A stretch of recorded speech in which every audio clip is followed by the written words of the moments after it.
Hello, my name's Genever. Welcome to a micro edition of ReGen Ag Chat. I'm also joined by, Nic Renison. we are the co-founders of Carbon Calling, and we're just going to use this as an excuse for a blatant plug to the conference that's coming up in a few weeks' time. So, importantly, the dates are Tuesday the 24th of June to Thursday the 26th of June, and we're just going to take you through in the next few minutes the key points of the programme. So, on Tuesday, where do we start, Nick? Where are we and what are we doing? We are at Tim and Emma's farm, which is Sleaston Howe at Kirby Thor on the A66 near Penrith, where we've been for all carbon callings.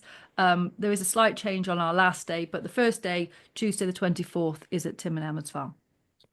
And we're working with Zero Carbon Cumbria, and we're putting on a workshop, which is the title is How to Stimulate More Collaboration Within Supply Chains to Get Better Access to Regenerative Products.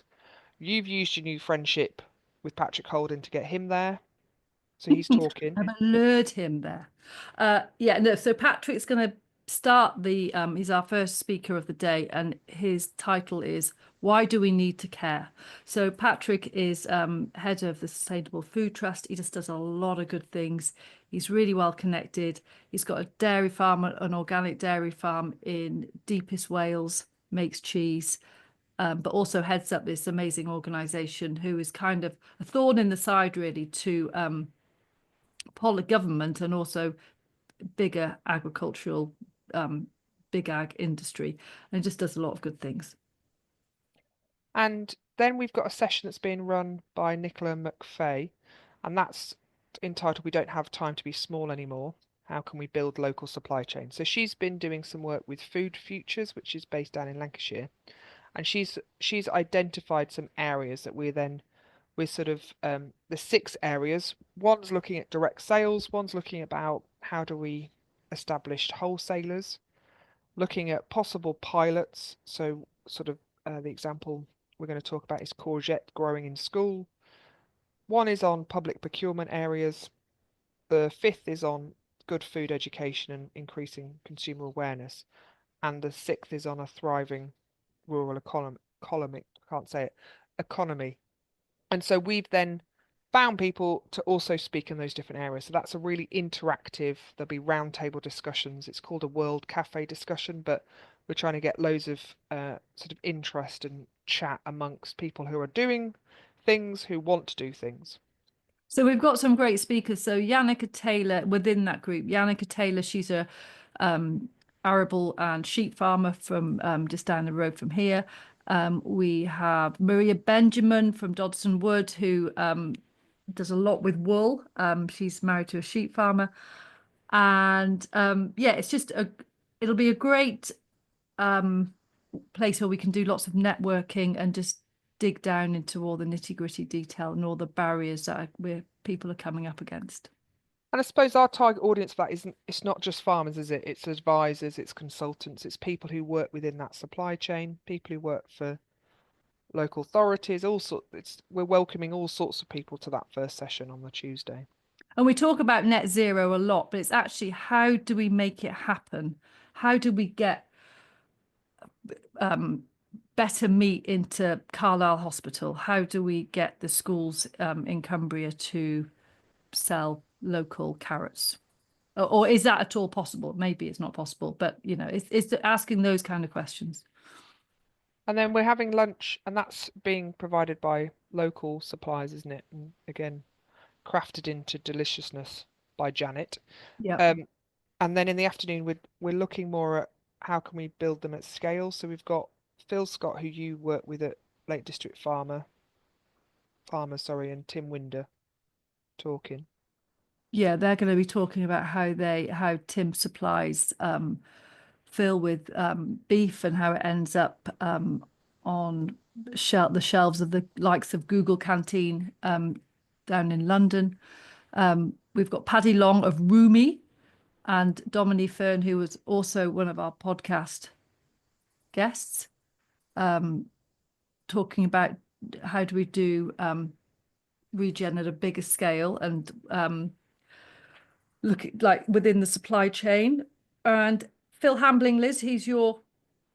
Yeah, so I've known him for a few years, but he's now ABP, so the big beef and lamb processors. So he's going to come and talk about what they're doing to encourage their um, farmers to sort of what actions are happening on farm and how they can then transmit that through the supply chain. Most excitingly, this session is going to be chaired by Sheila Dillon. Another of your new friends. Oh, she is a hero of mine.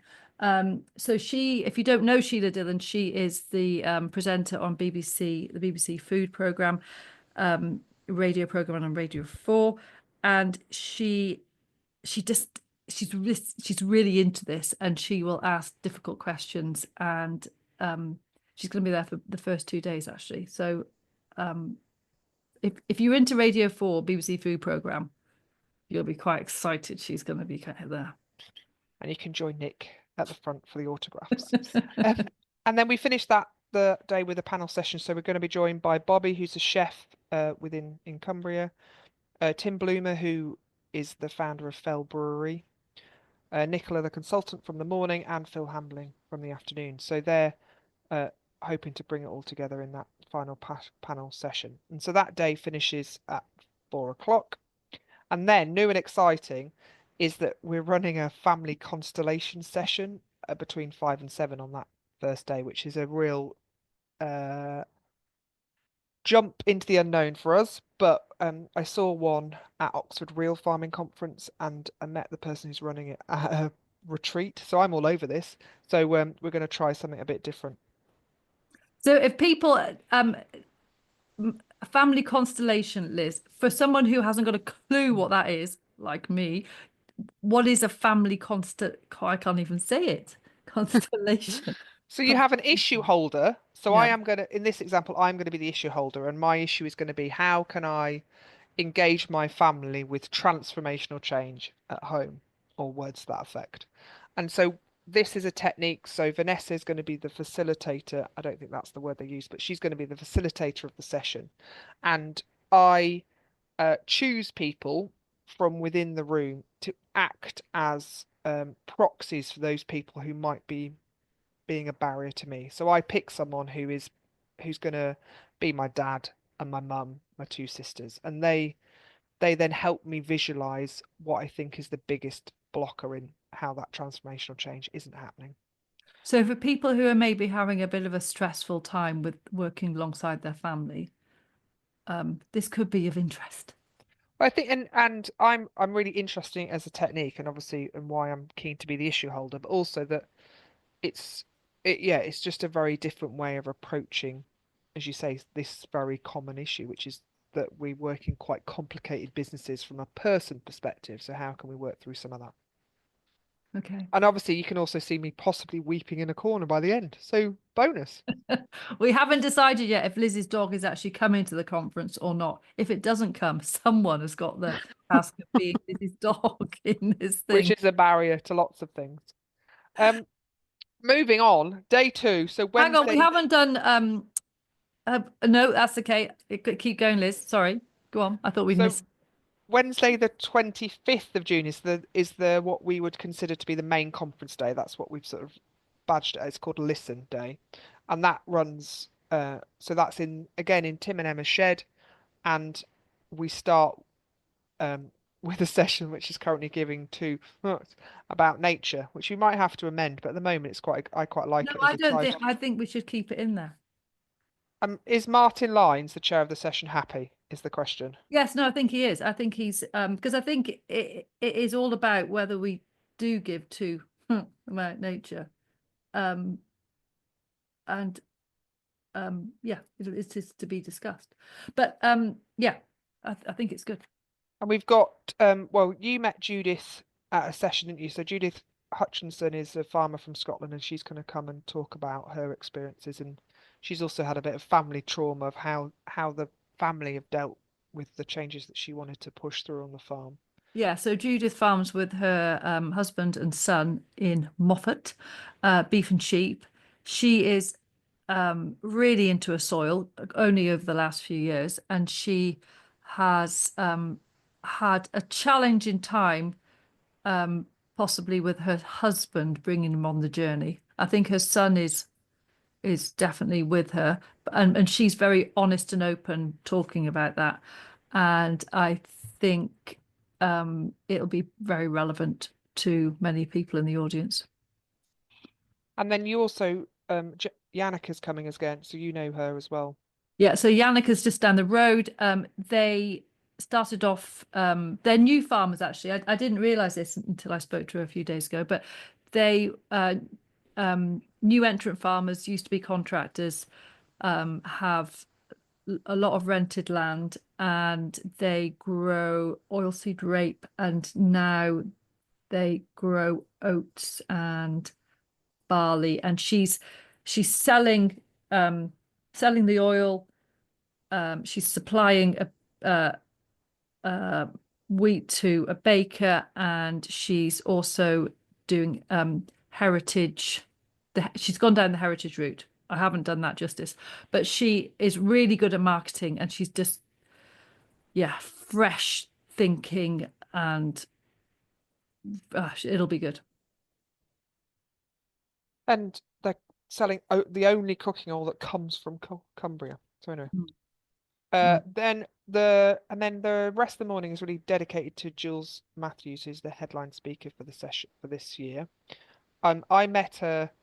She was one of the coaches on the Create course I did with Nicole Masters. So she's actually worked with Nicole for quite a few years. She's never talked over here, and so she's coming here and also Groundswell. So it's quite interesting to see her perspective. And she works with a similar organisation to us in New Zealand called Quorum Sense. So it would just be interesting to get her perspective on how you get this farmer engagement built. And we're doing a You're podcast with her shortly. you're a super fan of Jules's. Yes. Um, just in a nutshell, tell me why you're a super fan. This because within 1 second of meeting her, I knew we'd get on. It's like it was like some sort of weird. I just knew that she was the person I was going to get on with, and so we're quite similar, probably in our way of dealing with stuff. So we're both quite prone to not rage, but determined action. And so yeah, I and her because of her background in the practical farming side, it's also the pragmatic approach. So yes, she obviously wants things to change, but also realizes how it has to be done in the constraints of a farming system. So I think it's quite a useful way. And I know we tended to get people from overseas, and obviously she's from New Zealand, but I just thought it's a different voice, which is part of the theme for this year's conference. Yeah. And the session is chaired by Marion Boswell, who we've just done a podcast with a few months ago, and her book will be on sale. The Kindest Gardener. Marion's a bit of a ledge. Yeah. And also on the day we're working or borderline challenger there, and so they'll introduce what they're up to on the day. So and they're doing a big fundraising cycle from They're going from Sligo, not Sligo, somewhere on the very far side of west coast of Ireland, biking to wherever the they're going to, sea, biking to the sea, canoeing, or no, swimming across the sea. running from the coast to then Cumbria, and then cycling to Newcastle. Newcastle.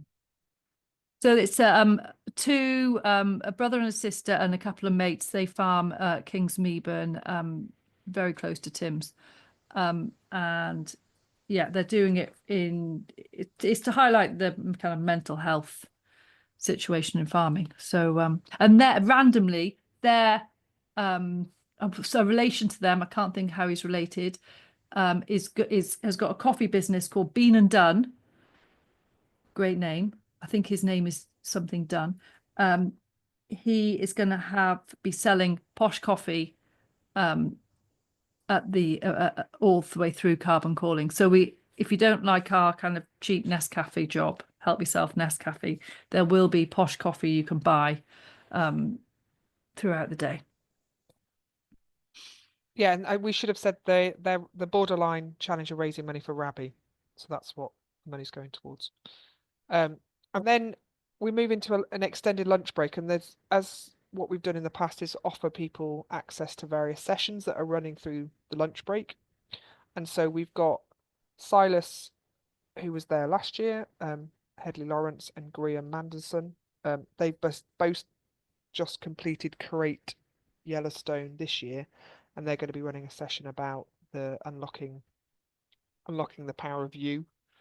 Then we've got Megan talking about hedges, so she was there last year from the People's Trust for Endangered Species. Chris Turner Legend is there talking about soil and carbon and water quality. Mari Cameron from Cherub is there talking about the project we're doing with them on baselining biodiversity by using bioacoustics, so listening for birds and then analysing it in terms of saying what birds are present. Rose Farabee, who we met last year and again have done a podcast with, she's the official artist in residence, and so she's going to be doing some work with people as well. So again, part of the other theme of this is like how we approach things in different ways, so with creativity and all sorts. So Rose is part of that. Christopher and Sheila Clark from 3LM are also there talking about ecological outcome verification, which has been done on Tim's farm, which is part of the holistic management approach, and then making and using biochar. So Tim Winder, who spoke on Tuesdays back, and with Tim Nicholson, the host farmer, and they're making some biochar. So yeah, there's lots of different things to interest people, or you can just have a nice chat with someone and eat some nice food. But Yeah, so Janet is Janet's food is it's not burgers in a bun, and it's included in the price, isn't it? So you can yeah. be guaranteed an amazing lunch. So then in the afternoon, do you want to run through land, food, medicine? I've gone special with my titles this year. You have. So land, food, medicine, 2:30 on the dot. David Unwin, Dr. David Unwin is a GP from Southport. Been a GP for a lot of years and got into well, after treating lots of patients with diabetes drugs, he kind of realized that And he had it. He had type 2 diabetes. yeah, did he? I can't remember that Yeah, he bit. did. He ate a lot of biscuits. A lot of biscuits, pick me up biscuits. Anyway, he changed his diet, did exercise, and realized that it's possible in some situations where you can eliminate the need for drugs to treat type 2 diabetes. So he's going to be talking about that, and it's all about eating proper food and not filling up on stodge, basically. His son is a butcher in Kendal, and he's all about good meat and yeah, just eating proper food. And he's got some interesting views on the whole ultra processed food. He's joined by Andy Swinscoe from the Courtyard Dairy, just near Skipton. He has set up this amazing cheese shop where he has cheese from all around the world, but he's also worked a lot with local farmers. So, for an example, Andrew Hatton, who farms in Nidderdale, he kind of worked with Andy as a kind of guaranteed outlet for his cheese. So he's enabled farmers to go down the route of making cheese and said, you make it, I'll sell your story and I'll sell you cheese. So he really does what he says he does, doesn't he? It's not just chitter chatter. And he thinks cheese is a superfood from a fermented product perspective. Yeah. So I think the two of them in combination, it'll be a really good session. It's chaired by I can't say her surname, Liz. Marianne Ochok me by this lovely lady called Marianne Okochota. I can't say it. She is part of the campaign for the protection of rural England. Liz, you're just creasing over, laughing at me. How can you say? Can you say it? Ochota? Ochota. Ochota. No. Anyway, She's the president of the campaign for the protection of rural England. um, And she'll chair that session very well, and she'll probably laugh at us and shake her head at the way Well, we. no, yeah, I should be better than this because everyone massacres my surname. I should be better. I do apologise. And then the last session on day 2 is a Q&A, which is chaired by you, Liz, and Mary Ann is in that. Nat Marsden is who's a farmer from Lancashire. Richard Oglesby, is he just a sheep farmer or is he beef too? I think it's beef and sheep. Beef and sheep from Northumberland, and also Jules will join that session, and that's all about, well, we've heard all this great stuff throughout the day, but how do we make change happen? Yeah, is there anything you want to add to that session? No, but the whole day might end with a poem. Rose is yet to define how she's going to be creative, but it might end with a poem. Okay, so and then there's a farm walk for anyone who wants to go around Tim's farm with Jules, and then food starts at 6:30. This is a lot of detail, and then later on, Renault has got a band who are doing my head in practicing at the minute. His name for the band at the minute is MLC Midlife Crisis. Liz has got, in Liz's world, it's what is it? Meat and Livestock Commission. Meat and Livestock Commission. But it will be a very loose and enjoyable, fun evening after the day's conference. And we're just booking some DJs. Don't get too excited, but we're trying to get some DJs, amateur DJs involved. So Emma does the bar. She does it very well. Yeah, just bring some cash ideally. But we can take cards if you haven't got cash. And yeah, it's just a lot of good chat. Sofas, even got pictures on the walls in the bar. And then third day, which is Thursday, the 26th of June, after you've just spent 2 days not sleeping, then we're coming to you to do we're calling it Curiosity Day, which is basically a farm walk with workshops. So we split the group in half. Well, no, we talked to everybody about the background of your farm. Then we split the group in half. Half go on a farm walk with you and Renault, and half stay and do some workshops, and then they switch in the afternoon. And those workshops, so Jules is facilitating the sessions, but there's a workshop with Ian Robertson from SSM and Jade Prince from Pharmacy, and they're talking about soil functionality. Daniel Idden, who we've just done or will have a podcast with, is talking about soil microbes and developing a plan of how you enhance soil. And then we've got Myri talking about the results of the bird survey that will be done by then. So it should be good. So we've done loads of soil testing. It's quite in-depth soil testing that we can talk about on the day. The egg mobiles will be in operation. Might be a few pigs in the wood, and then the cows. Just hope by then it rains. Otherwise, it's going to be a bit dry. But yeah, you can see kind of how nearly 10 years of rotational grazing and no fertilizer and stuff where we are, and tell us what you think. So, and there's an option obviously to join for 1 day or 2 days, and at the moment we've got an early bird discount, and that's running until the beginning of June, and that allows obviously cheaper prices to come, and so you can also buy 1 or 2 or 3 days together. So anyway, blatant plug, but we just thought it was useful. The program is on the website, which is carboncalling.farm, but we thought it was quite useful just to talk through it and the themes that keep coming up, which is different voices coming in and also different approaches. So this like more creativity, slightly different ways of doing stuff. So it's all about us playing, really, being curious.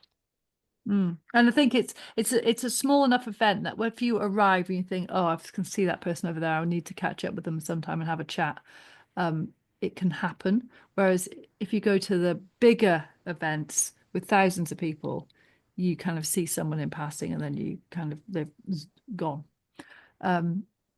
Yeah, should be good, Liz. It's getting closer. Yeah.